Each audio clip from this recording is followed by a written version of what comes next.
Bloomberg वाली औरत को दिया है, मैंने इससे ज्यादा है आपके पास। ये एक मिनट, फिर से शुरू से एक मिनट पहले शुरू से लगा।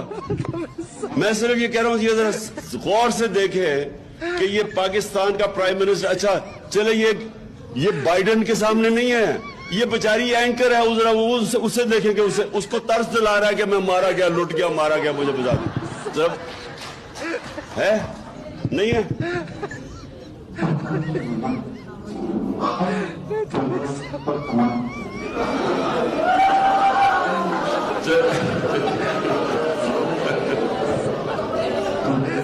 छोड़ो बंद करो इसको, शक्ल ही काफी है।